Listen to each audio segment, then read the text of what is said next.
"You're wearing the necklace again," Charles said, his gaze fixed on my collarbone as if it had personally offended him. "Didn't I tell you that thing is worth at least 3 dinners?" I looked at him from across the table. The light above was too bright, the tablecloth too starched, the restaurant too new and soulless. His wife, Claire, was busy unfolding her napkin with manicured fingers, pretending she hadn't heard. "Yes," I answered, placing my purse gently in my lap. "You did tell me."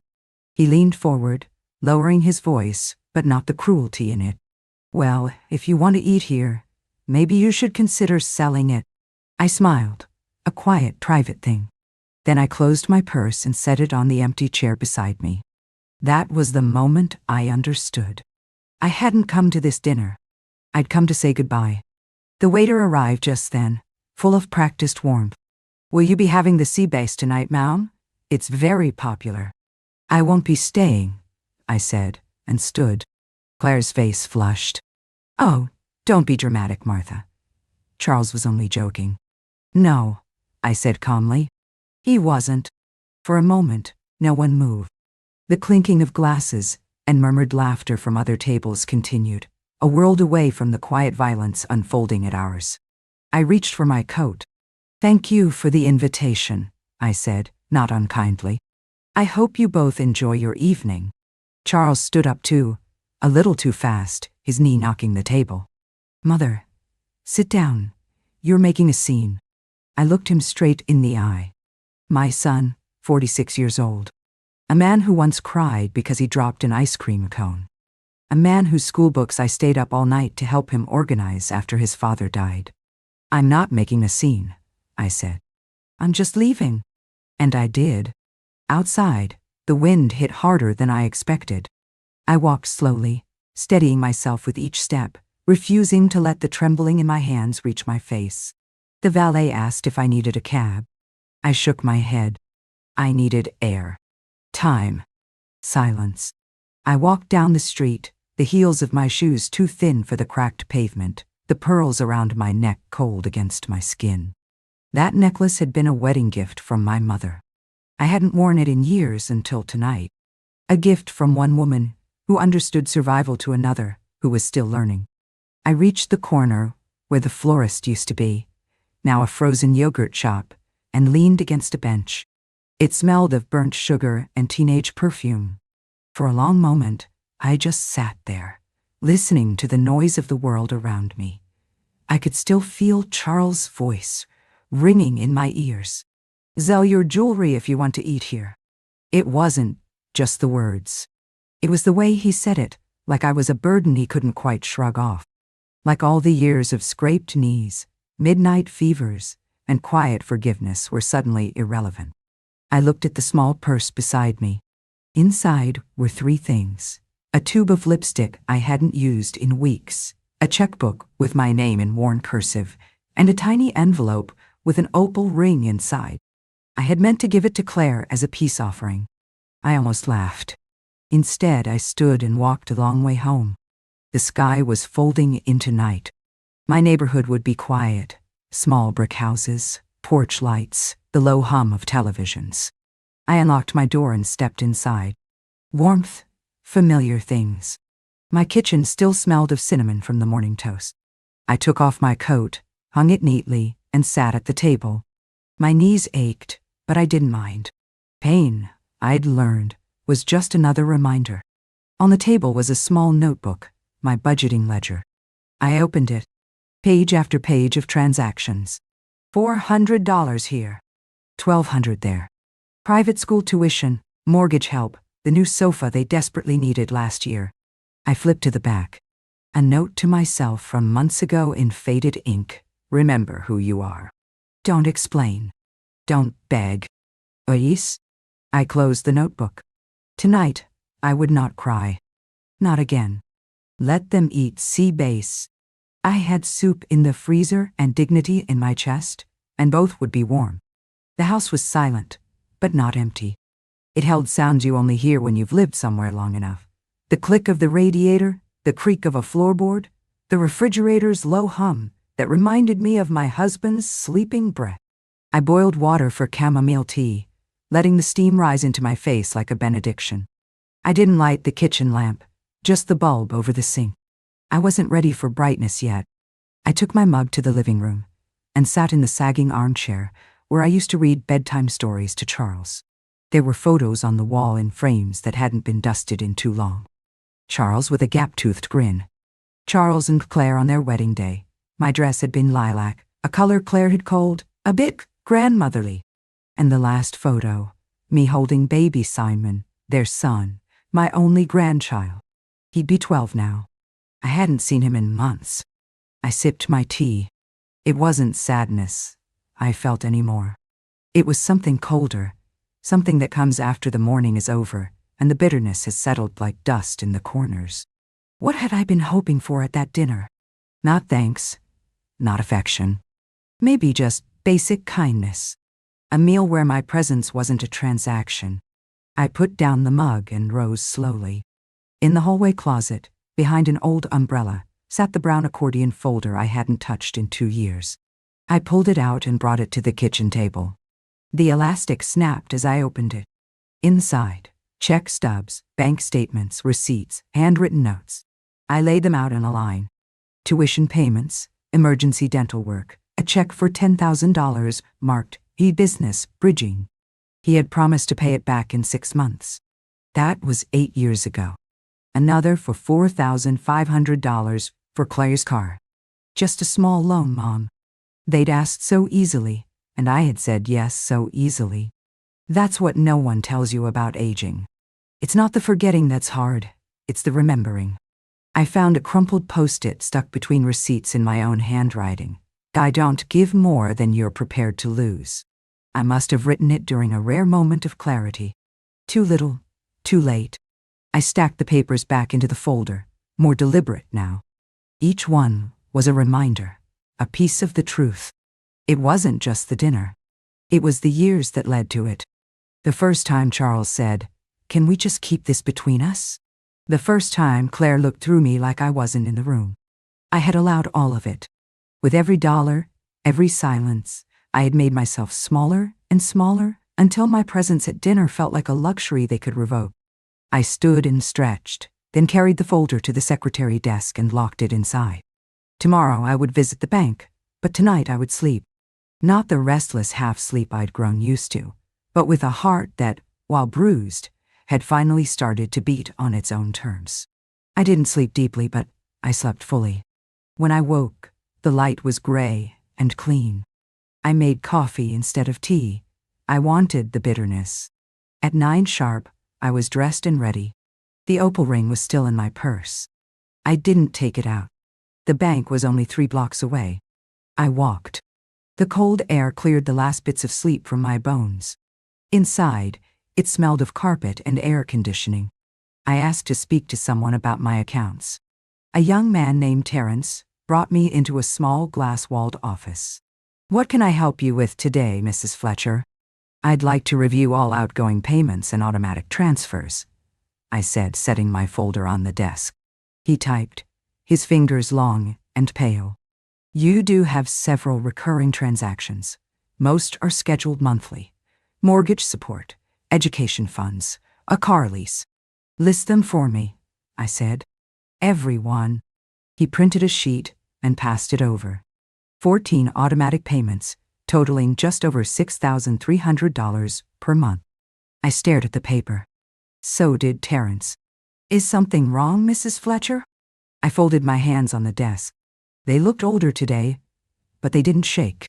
"No, Dottie. Nothing's wrong. I'm just finished." "None, can I?" Terrence tilted his head, trying to stay polite. "I'm not sure I understand."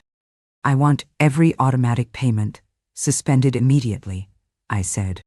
"Until further notice." He hesitated. "I can help you set that up, but I'm required to inform you. Some of these are in the names of family members." "I expect that," I said. "It's overdue." He had me sign a couple of forms. "I'd also like to remove Charles Fletcher as the secondary contact on all my accounts," I said. "Effective immediately." Terrence blinked. "You're sure?" "Very." He nodded, then typed. "And if I may ask, Do you have a new secondary contact you'd like to add? I thought of Simon, then dismissed it.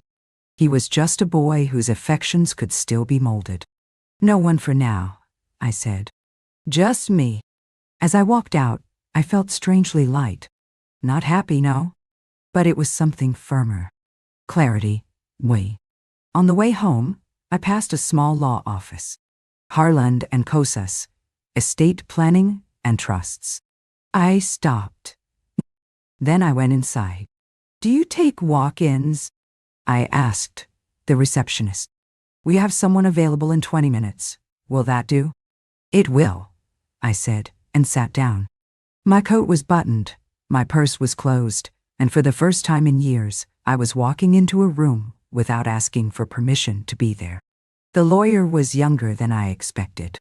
His name was Marcus Harland. No wedding ring, crisp navy suit, a photo of a dog on his desk. I liked him immediately. What can I help you with today, Mrs. Fletcher? He asked. I want to adjust my will, I said, and I want to set up a trust. Is this a revision or a complete restructuring? Complete. I want a clean start. He nodded. May I ask, do you have any specific goals? I looked out the window. Yes. I want to make sure the people who stood beside me when they didn't need to are the ones who benefit when they no longer can. That made him pause, but he nodded again. Understood. We talked for nearly an hour. I told him about Charles, about Claire, about Simon. I wasn't here to punish, just to make things reflect reality. Charles had been named my sole heir. At the time, it made sense. But sons become men, and men make choices. I have a granddaughter, I said, surprising myself. From my brother's side, her name is Joanna. She visits once a month, sends real letters, handwritten. She gets the house, I said, and the car. Everything else goes into a trust. For her, or for a cause of my choosing later. And your son? Marcus asked, just clarifying. He'll get a letter, I said. Marcus raised an eyebrow but didn't push. By the time we were done, I had a folder of my own, sleek, embossed, organized. It felt more solid than any family photo. Do you need assistance informing your family of these changes? He asked as he walked me to the door. No, I said. Let life inform them. It has a louder voice than I ever did. That evening, the phone rang. It was Charles. I let it go to the machine. Mom, it's me. Just wondering if everything's okay. Claire said you left kind of suddenly. Anyway, give me a call. No apology. No question acknowledging anything deeper than inconvenience. I erased the message. Then I opened a new notepad. At the top I wrote, When do I want him? It was a short list.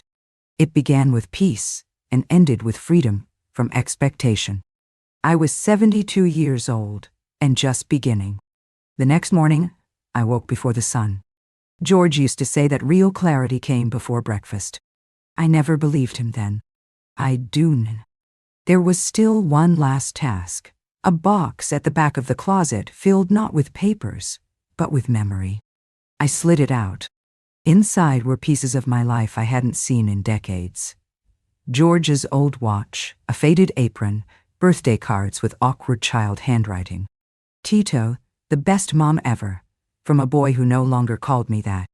At the bottom, wrapped in tissue, were tiny sapphire earrings, a wedding gift from George's mother. I brought the box to the kitchen and laid each item on the table like evidence. These were the things I'd never tried to sell, not even when Charles lost his job for the third time. I kept them because they mattered. I called the jeweler. "M. Conjurers and Sons." "Yes, hello. My name is Martha Fletcher. I have some family pieces I'd like evaluated. Not for sale, just for clarity." Then entering. He gave me a time, and I took the bus. The shop was quiet, all velvet displays and soft lighting. The man behind the counter was younger than I expected. He examined each piece with reverence. He paused at the ring. "Lovely setting. The opal's clean. This is older, probably handmade. Sentimental. A gift, long ago," I nodded. When he finished, He handed me a printed sheet with figures. I didn't need to read them.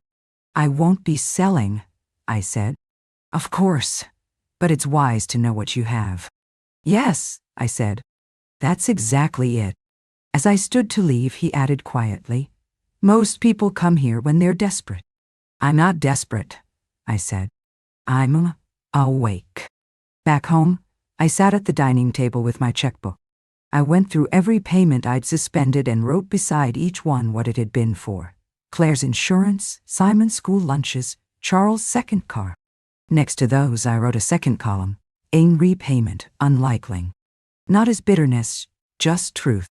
The phone rang. Not the landline, my mobile. Joanna.teen. Hi, Aunt Martha. Just checking in. How are you? I swallowed the lump in my throat.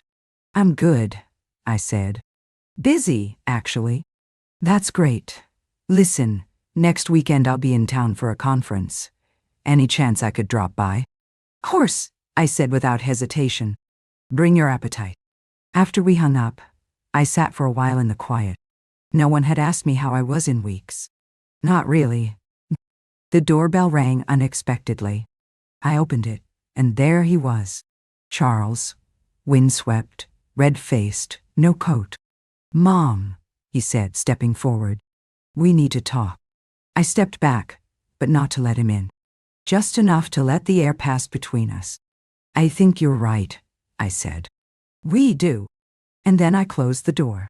Not slammed, not locked, just closed. The conversation could wait, but my clarity could not. The silence after the door clicked shut was loud. Through the frosted glass, I could see Charles' shape hesitate, then retreat. He left like someone who hadn't expected the door to close. I turned back into the house. There was a photo on the mantel I hadn't really looked at in years. Me and George, arms linked, in front of our first car. We were both young, smiling not for the camera, but for each other.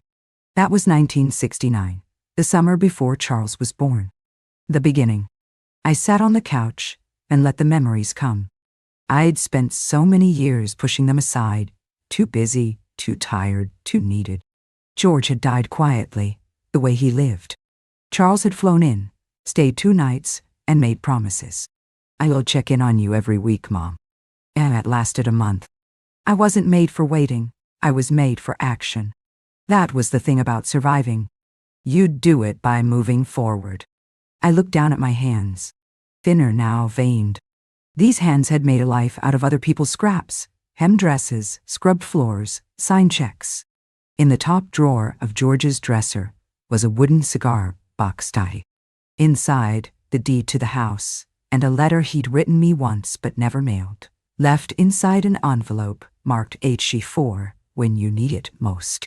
Martha, it read, yeah, if you're reading this, I'm probably gone. I know you'll carry on. You always do. But don't let that become a burden. You have a right to rest too. A right to be heard. A right to say no. You gave your life to us. If I didn't say it enough, I'll say it now. Thank you. And don't let them make you invisible. You're not. You never were. George.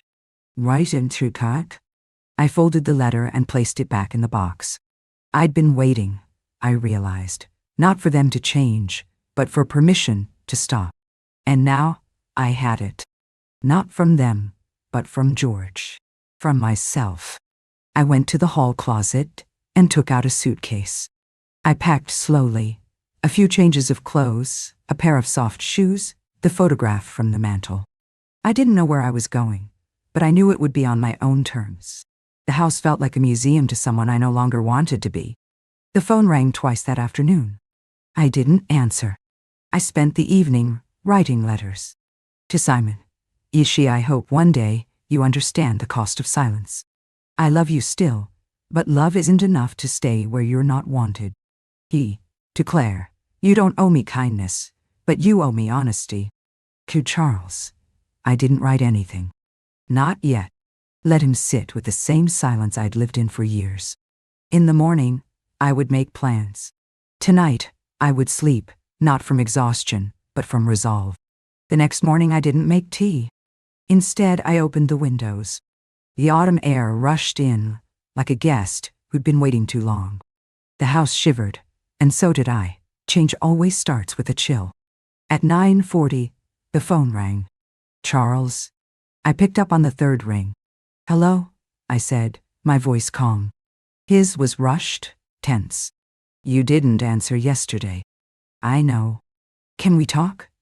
I mean, in person. I'd rather talk now, I said, while the air is still clear. A silence then. Okay. What's going on? He finally asked. Claire said you left dinner because of something I said. But Mom, I was joking. You went, I said simply. Well, I didn't mean anything by it. But you did. He exhaled hard.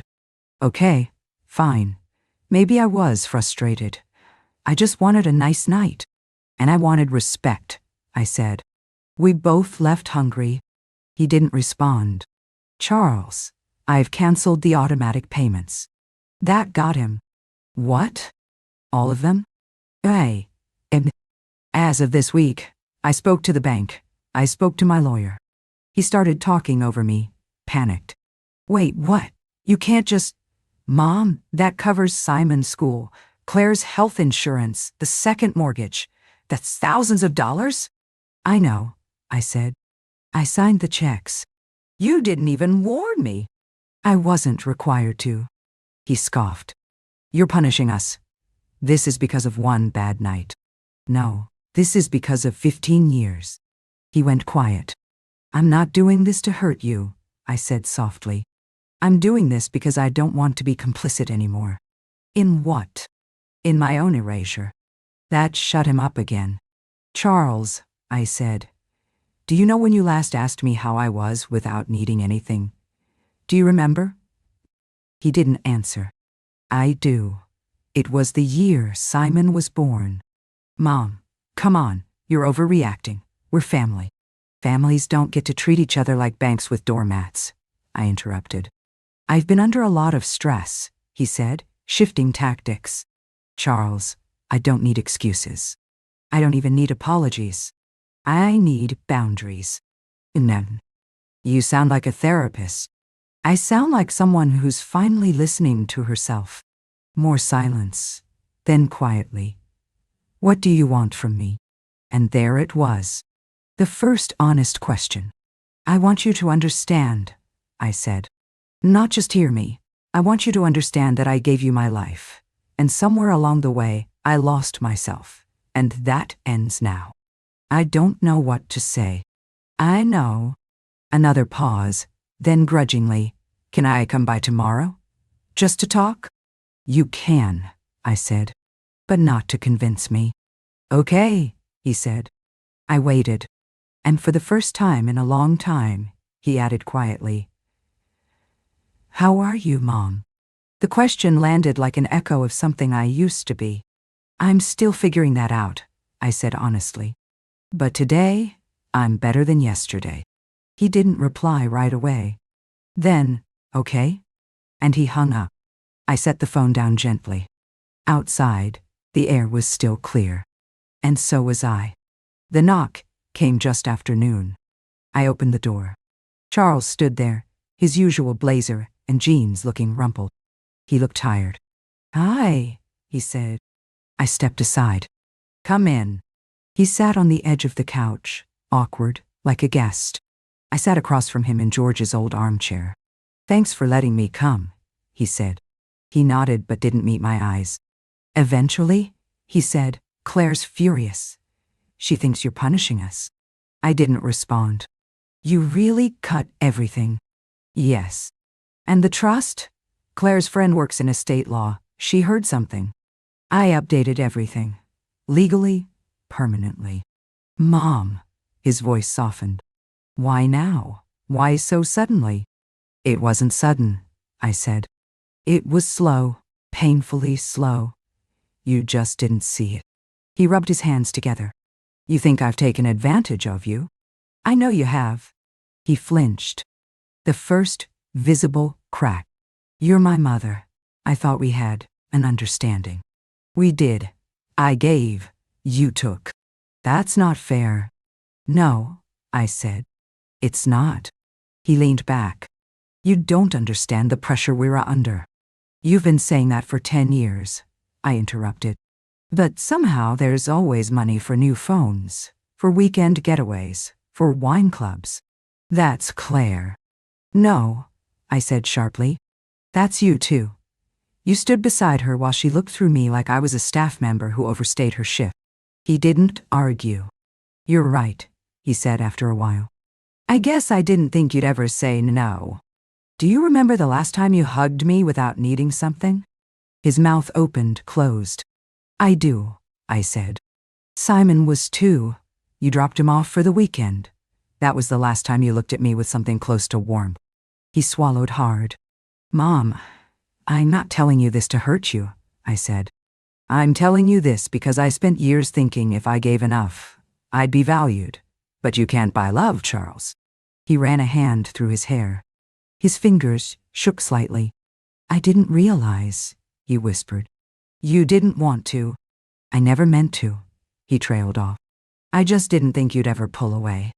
I didn't pull away, I said quietly. You stopped holding on. He didn't know what to say. Do I get another chance? What would you do with it? I tilted my head. He didn't answer. And that was answer enough. I stood. Do you want pie? He looked startled. Yes, please. I brought 2 slices. We sat, not speaking, just eating. When he left, he paused at the door. I'll call, he said. Only if you want to know how I am, I replied. He nodded once. I will. I didn't know if I believed him, but for now, that was enough. The invitation arrived on a Tuesday, cream-colored, heavy, cordially inviting me to a celebratory dinner honoring Simon Fletcher's Scholarship Award. Saturday, 6:30 p.m., the Willowbend Country Club. There was no note. Not a word from Charles since his visit. I traced the letters of Simon's name. A soft boy, quiet, careful. The last time he hugged me, his arms barely reached around my waist. I set the invitation on the table, then picked up the phone and called Joanna. Are you free this Saturday? I asked. A pause. I think so. Why? I have an event, I said. And I'd like you to come with me. Of course. What should I wear? I smiled. Something that makes you feel solid. Saturday came cold and fast. I wore a dark green dress. The one George said brought out the sharpness in my eyes. Joanna arrived at 5 in navy and a quiet lipstick. Aunt Martha, she said softly. You look like a woman who's about to close a chapter. Not close, I said. Just underline. The Willowbend Country Club was as tastelessly elegant as I remembered. Inside, the dining room was warm and gold-lit. I spotted them at once. Charles, Claire, Simon. Simon stood taller now, thinner, in a suit that didn't quite fit. He was smiling until he saw me. The smile faltered. I approached, Joanna just behind me. Martha, Claire said with a tight-lipped smile. I didn't think you'd come. I was invited, I said calmly. Her eyes flicked to Joanna. And this is my guest. Simon stepped forward. Grandma. It hit me like a slap. I hadn't heard that word in 5 years. Simon, I said, offering my hand. He took it. I'm glad you came, he said. And for a moment, I believed him. We were shown to our seats, not at the main table, of course. Near the back. That was fine. The speeches began after the main course. Claire spoke, then Charles. He glanced at me once but didn't name me. And then Simon stood. He was nervous, but not shy. He thanked his teachers, his parents. And then, looking straight at me, he said, and to the person who first taught me how to hold a pencil properly and how to finish what I started, even when things got hard. He paused. My grandmother, Martha Fletcher. There was a brief, unmistakable silence in the room. I didn't smile. I didn't nod. I simply looked at him because for the first time in years, someone saw me. After the applause, Simon didn't return to his parents' table. He came to ours. Can I sit here for a bit? He asked. Of course, I said. He looked down at his plate, then back at me. I'm sorry, I haven't called. I touched his hand lightly. You just did. We sat there eating dessert while across the room, Charles watched, and Claire's mouth was tight with questions she didn't ask. Let them wonder. Simon had found his way back. That was enough. When the evening ended, Simon stayed beside me. Outside, under the club's lanterns, he hugged me again. I mean it, he said. Thank you for coming. I didn't come for them, I said. I know. He glanced toward the parking lot where Charles was standing by the car, waiting.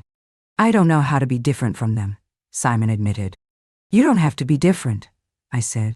You just have to decide who you're going to be, every time you're given a choice. He nodded. Then can I call you tomorrow? Yes, I said. You can. In the car, Joanna turned to me. That was brave. It wasn't, I said. It was overdue.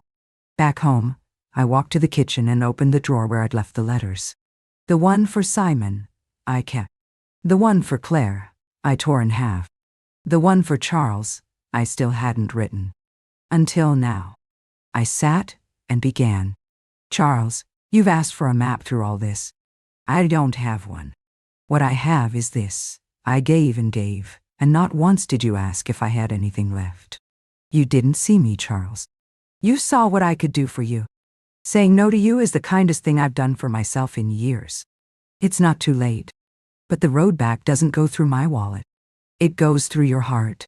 If you ever find it, you know where to reach me. One. I didn't sign it, Mom. That wasn't a title anymore. It was a role, and he'd retired me from it. On Sunday morning, I mailed the letter.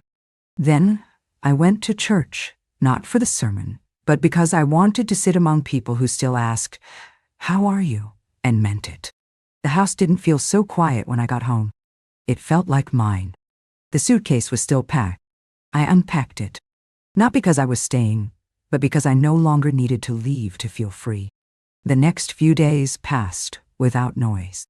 And then, Friday afternoon, a letter arrived. The handwriting was familiar, though shakier. Grandma, I don't know what I'm supposed to say. But I know you were there for me last weekend, and you didn't have to be. I remember things now. You showing me how to draw trees, telling me that sometimes love is quiet, but still true. I'm not sure where I stand with them, but I know I want to know you. If you'll let me. Simon. Ellie. I folded the letter with careful hands. I didn't cry. I felt something deeper, like breath returning after a long dive. That evening, I baked a pie. Not for guests, just for the comfort of the scent. I wrapped a slice in foil, added a note for when the world feels loud, and mailed it the next morning. Not a grand gesture, just a thread. A bridge. A few days later, another knock. Not Charles. Claire. She stood on the porch, forced there by obligation. I thought we should talk, she said. I didn't invite her in. Charles isn't handling this well. He's not himself. And what does that have to do with me? I asked, quiet but firm. She blinked. You're his mother. I was his enabler, I corrected.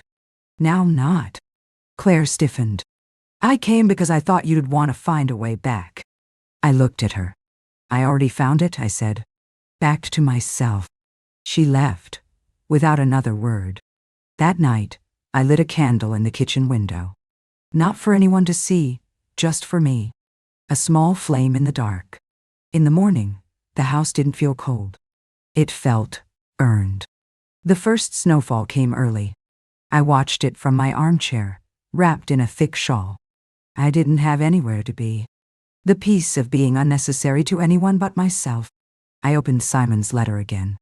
There was a sentence I hadn't paid enough attention to before. Remember when you told me the truth isn't something you shout. It's something you live. He was 8, I think. I had told him that. And now, years later, he'd remembered. Not the casseroles, not the money, but the words. Me. That was the inheritance I wanted to leave. Phone rang just after noon. Grandma. It was Simon. I'm outside. I looked through the window. There he was, holding a paper bag, snow dusting his shoulders. I opened the door. You didn't call first. I know. I didn't want to give you time to say no. I smiled. Smart. Inside the bag, a jar of honey, a loaf of bread, and a small lopsided candle. I made it, he said, nodding at the candle. It smelled of cedar and orange, of December and memory. We sat in the kitchen. You don't have to explain anything, he said suddenly. I wasn't going to, I said gently. I just wanted to be here, he said. With you. That's all I ever wanted from any of you, I nodded.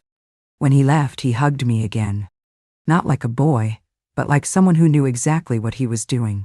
I watched him walk back through the snow. I didn't feel proud. I felt seen. In the weeks that followed, Simon began calling every Sunday. Claire called once, to inform me, not to ask for anything. A week later, a letter came from Charles. 6 lines. Mom, you were right. I didn't see you. I saw what you gave me. I don't know how to fix that, but I want to. If you ever feel like it, call me. Love, Charles. I didn't cry. I put it in the drawer beside George's. Some things need time. Others just need to be left where they are. One evening near dusk, I sat on the porch. The neighborhood children were playing down the street. And I thought, not about what had been taken, but what I'd reclaimed. Not revenge, not even reconciliation. Just space. The right to choose, the right to rest, the right to stop being useful and still be seen. George would have liked this version of me. They say most women my age become invisible. I used to believe that.